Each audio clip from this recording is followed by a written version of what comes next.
Let's look at a case of a pedia, or this is a pediatric case. So let's assume we have a 14 or 16-year-old male, for example, who's complaining of pain around the knee joint, or let's say pain very close to the patella. All right, let's say it's a patellar pain or something that's very close to the patellar bone in a 14-year-old child. So you decided to do a knee x-ray. All right, let's say it's a patellar pain or somewhere near the patella. And you took the knee x-ray. All right, this is the, lateral view. And you notice an interesting finding. What is the interesting finding? The interesting finding here is that you can see within the patella, there's something like some sort of bone growth or some extra bone that is protruding from the inferior pole of the patella. So you can see everything is fine. The tibia, the tibia and the femur and the fibula, they're all fine. But if you notice on this lateral view, there is some sort of extra bone that is protruding inferiorly. Or it's a bone, an extra piece of bone that is peeking downwards within the inferior pole of the patella, right? If you see this finding, then you are more than likely to suspect a very specific disease, that occurs in children that repeatedly play sports, especially when they use their knees or the extensive use of their patellar tendon. Because if you can notice, there's the patellar tendon and that's the quadriceps.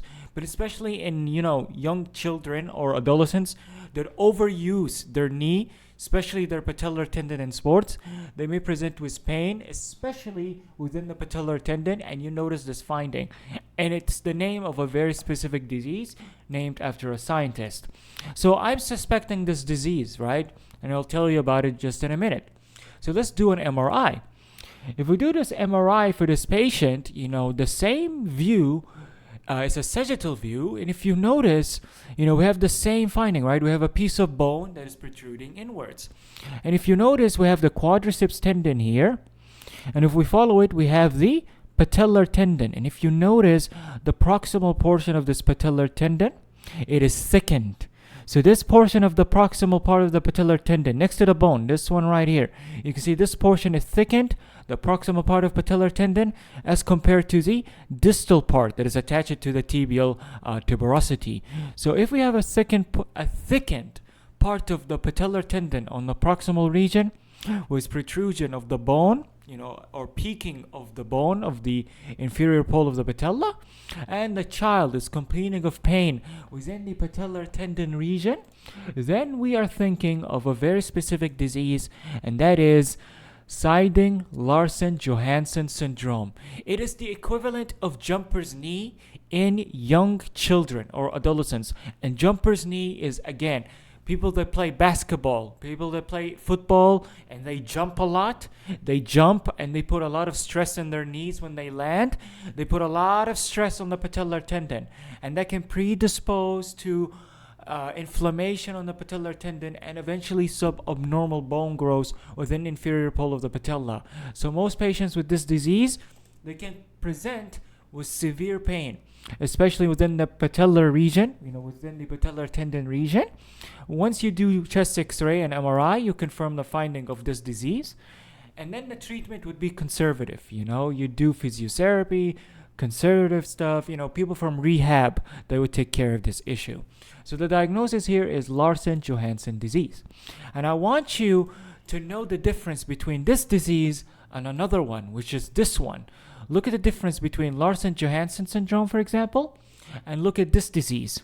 If you see a child complaining of pain, right, within the patellar region, and let's say he complained of pain specifically in the chin, which is the tibia, then at this point you have two differential diagnoses. You could think it's, Johansson's disease, or you can think of most likely Osgood-Schlatter disease. So look at the difference between the two, right?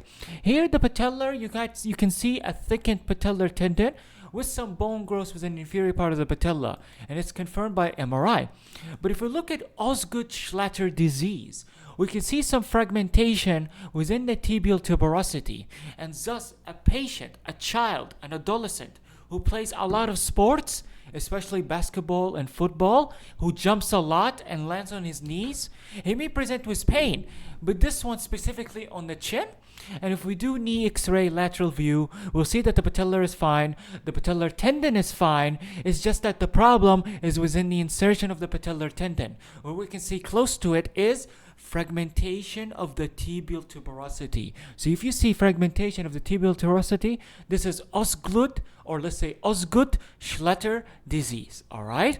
So Osgood-Schletter disease, and this is Johansson disease. Both diseases occur in children or young adolescents that play sports a lot over time, and they play and they jump a lot and they put a lot of stress on their knees, and the symptoms is similar to someone with jumper's knee in adults.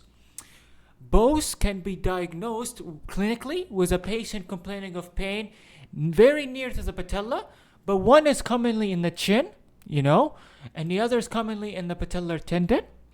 And you can diagnose both through knee x-ray as well as through MRI. All right? So if you know the difference between the two, you are good to go. That's pretty much it for some, pediatric/orthopedic cases.